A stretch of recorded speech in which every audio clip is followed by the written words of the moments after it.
Halo pemirsa GPR TV dari Sabang sampai Merauke, dari Miangas hingga Pulau Rote. Bertemu lagi bersama saya Mona Azari Desak dalam program Kominfo Desa.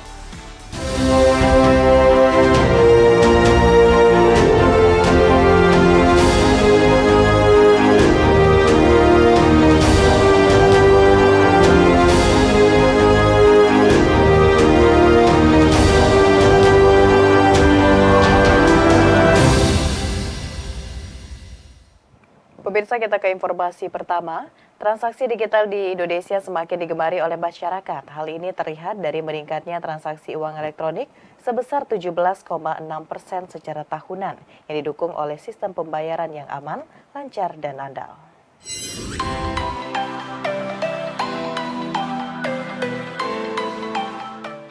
Bank Indonesia mencatat nilai transaksi uang elektronik pada Oktober 2023 mencapai 41,71 triliun rupiah atau meningkat 17,67% secara tahunan.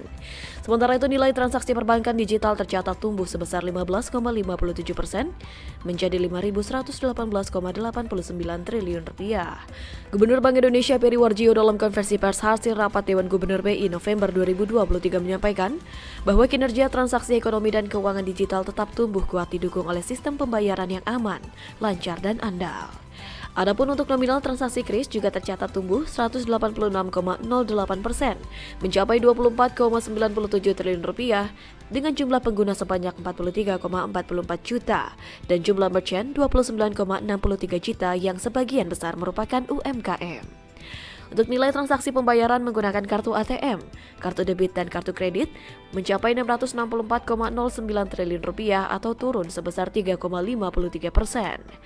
Dari sisi pengelolaan uang rupiah, jumlah uang kartal yang diedarkan pada Oktober 2023 meningkat 5,73% menjadi 957,74 triliun rupiah. Gubernur BI Peri juga menambahkan, Bank Indonesia juga terus memastikan ketersediaan uang rupiah dalam jumlah yang cukup dengan kualitas yang terjaga di seluruh wilayah negara Kesatuan Republik Indonesia, termasuk pemenuhan untuk kebutuhan Natal dan Tahun Baru. Selain itu, Bank Indonesia juga terus memastikan ketersediaan uang rupiah melalui program pengedaran uang rupiah ke daerah terluar, terdepan, terpencil, serta kegiatan kas keliling, kas titipan, dan ekspedisi rupiah berdaulat.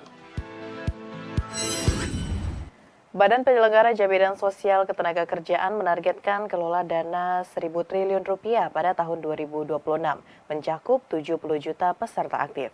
Dengan target dana kelolaan tersebut, BPJS Ketenagakerjaan membutuhkan dukungan semua pemangku kepentingan yang sudah membantu, baik dari pusat maupun daerah.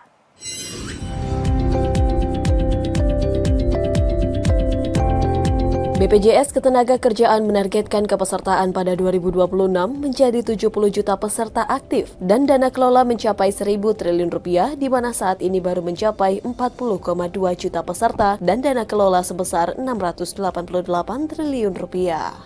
Dirut BP Jam Sostek Anggoro Eko Cahyo di Anugerah Paritratna Award 2023 mengatakan, dari 40,2 juta peserta aktif tersebut, 7,1 juta diantaranya adalah pekerja informal atau bukan penerima upah.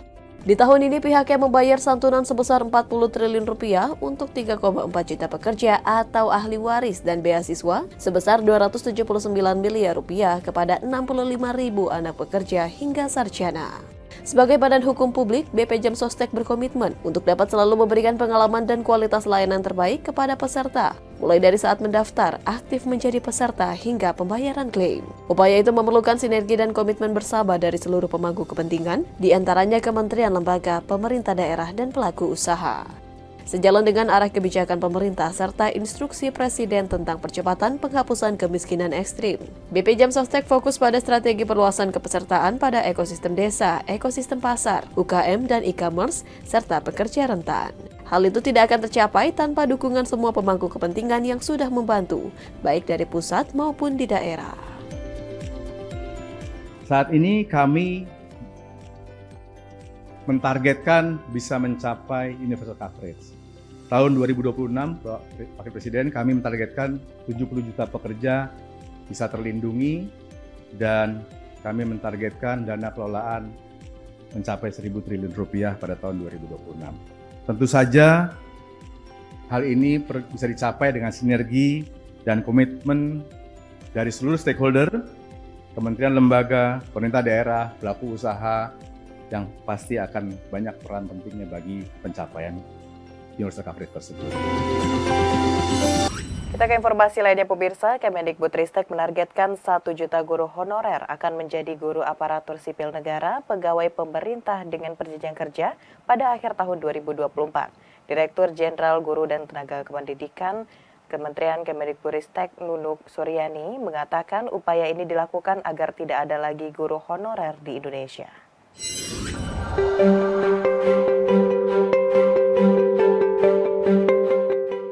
Kementerian Pendidikan, Kebudayaan, Riset, dan Teknologi menargetkan sebanyak 1 juta guru honorer akan menjadi guru aparatur sipil negara, pegawai pemerintah dengan perjanjian kerja ASN P3K pada akhir 2024. Direktur Jenderal Guru dan Tenaga Kependidikan Kemendikbudristek Nunuk Suryani mengatakan, upaya ini dilakukan agar tidak ada lagi guru honorer di Indonesia yang nantinya seluruh rombongan belajar dan mata pelajaran di sekolah-sekolah negeri sebagian besarnya diampu oleh para guru dari ASN P3K. Ia menjelaskan guru honorer yang telah diangkat menjadi guru ASN P3K sejak 2021 adalah sebanyak 544.000 orang dan untuk tahun ini sedang berlangsung proses seleksi guru ASN P3K sehingga nantinya akan ada tambahan sebanyak 296.000 guru. Untuk mewujudkannya, Kemendikbudristek telah melakukan beberapa upaya seperti koordinasi dan sinergi dengan berbagai kementerian lembaga yang masuk dalam panitia seleksi nasional dan dilanjutkan dengan memberikan data pendukung kepada Kementerian Keuangan Republik Indonesia agar dialokasikan untuk anggaran gaji bagi para ASN P3K yang telah lulus nantinya. Dalam hal ini pemerintah dalam ini Kemendikbudristek mengupayakan agar seluruh rombongan belajar dan mata pelajaran pada sekolah negeri itu sudah diampu oleh guru ASN tidak ada lagi guru honorer di sekolah-sekolah negeri.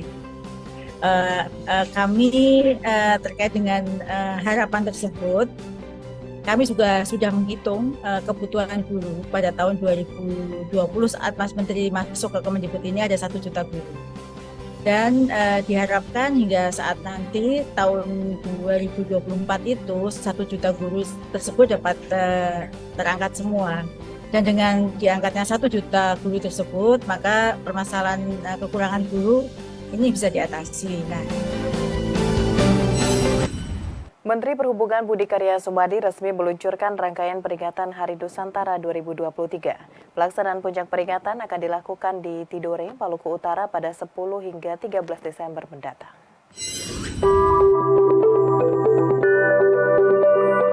Jelang peringatan Hari Nusantara tahun 2023 yang dipusatkan di kawasan Pantai Tugu Lufa, Kota Tidore, Kepulauan, Kementerian Perhubungan resmi meluncurkan rangkaian peringatan Hari Nusantara 2023 di Aula Gedung Kemenhub Republik Indonesia, Jakarta. Peluncuran ini ditandai dengan pemukulan tifa oleh Menhub Budi Karya Sumadi, Gubernur Maluku Utara Abdul Ghani Kasuba, Wali Kota Tidore Kepulauan Ali Ibrahim, Sekretaris Kementerian ESDM Dodon Kustiono, Dirjen Aplikasi Kementerian Komunikasi dan Informatika Samuel Abejani, dan sejumlah pejabat perwakilan dan TNI dan Polri. Dari keterangan persnya, Menhub mengatakan peringatan Hari Nusantara merupakan sebuah momentum untuk mengingat deklarasi Juanda yang memperjuangkan konsep negara kepulauan Indonesia untuk diakui secara internasional dan masih relevan dengan situasi saat ini. Nah, oleh karenanya kita diamanahi untuk memperingati setiap tahun dan Presiden menitipkan pesan kala kita memperingati ini kita semangatkan kita sebagai archaeological country, tapi juga bagaimana culture itu dibuat. Adapun tema yang diangkat Hari Nusantara 2023 adalah merajut konektivitas Nusantara dan ekonomi maritim dari titik nol jalur rempah. Dirjen Perhubungan Darat Hendro Sugiatno selaku Ketua Panitia Pelaksana Hari Nusantara 2023 menjabarkan bahwa puncak acara akan dilaksanakan pada 13 Desember 2023. Namun rangkaian acara akan dimulai sejak 10 Desember oleh Pemda yang akan diisi oleh beragam kegiatan, diantaranya bakti sosial, gelaran UMKM lokal, pagelaran seni budaya, serta ada berbagai pertunjukan memeriahkan peringatan acara tersebut. Di puncak acara tanggal 13, nanti insya Allah mudah-mudahan kita semua berharap Bapak Presiden akan hadir Kita akan melaksanakan di pinggir pantai Debuva dengan beberapa rangkaian acara. Puncaknya nanti ada flying bus dari TNI AU, sailing bus dari Angkatan Laut, ada free fall, dan masyarakat pantai nelayan juga akan menunjukkan dengan ada beberapa ratus perahu nelayan tradisional untuk bisa meramaikan di puncak acara. Sementara itu, Gubernur Provinsi Maluku Utara Abdul Ghani Kasuba selaku perwakilan tuan rumah menyampaikan rasa bangganya atas kepercayaan yang diberikan kepada Kota Tidore. Kesiapan Tidore selaku tuan rumah diharapkan dapat berdampak dalam meningkatkan perekonomian lokal, tidak hanya saat penyelenggaraan berlangsung, namun juga secara berkelanjutan. Sebagaimana Pak Menteri sudah sampaikan kepada kita, bahwa Maluku Utara sangat siap sekali dan berbangga sekali atas ditunjuknya Maluku Utara menjadi tuan rumah dalam Hari Nusantara ini. Pemirsa, usai jeda kami akan mengajak Anda membahas mengenai Kemenhub berbenah sambut Hari Nusantara 2023 sesaat lagi.